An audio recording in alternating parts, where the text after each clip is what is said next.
Bonjour les jeunes, j'espère que vous allez bien. On se retrouve dans cette nouvelle série de vidéos qui porte sur les registres littéraires. Vous savez que lorsque nous lisons un texte littéraire, ce texte crée et provoque chez nous une impression particulière. Elle peut être un sentiment de joie, de tristesse, de pitié ou même de colère. Cette impression ou cet effet, c'est ce qu'on appelle le registre littéraire. Qu'est-ce qu'un registre polémique?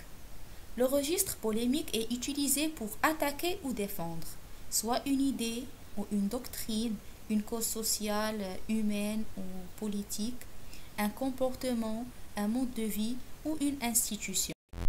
Qui dit registre polémique dit situation polémique. La situation polémique est une situation de combat d'idées, de discussion violente et agressive entre deux positions adverses autour d'un sujet de désaccord.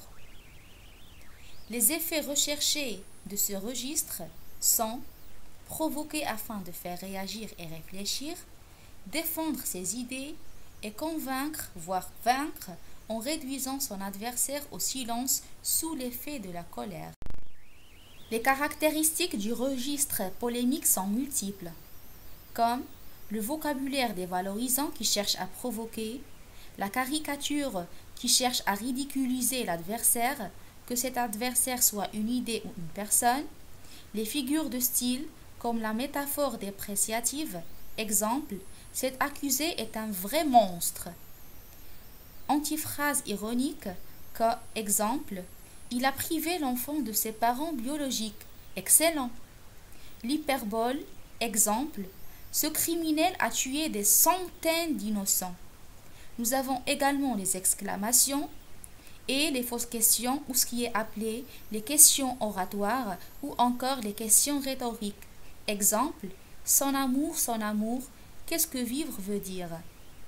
Et les superlatifs comme meilleur, le plus et le moins.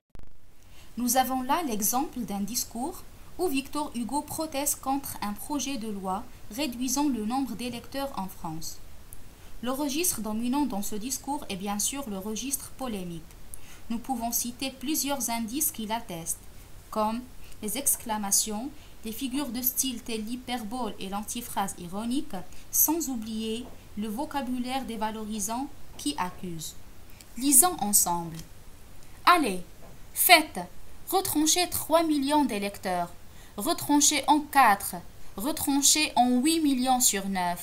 Fort bien.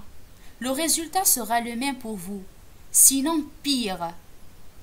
Ce que vous ne retranchez pas, ce sont vos fautes, ce sont tous les contresens de votre politique de compression.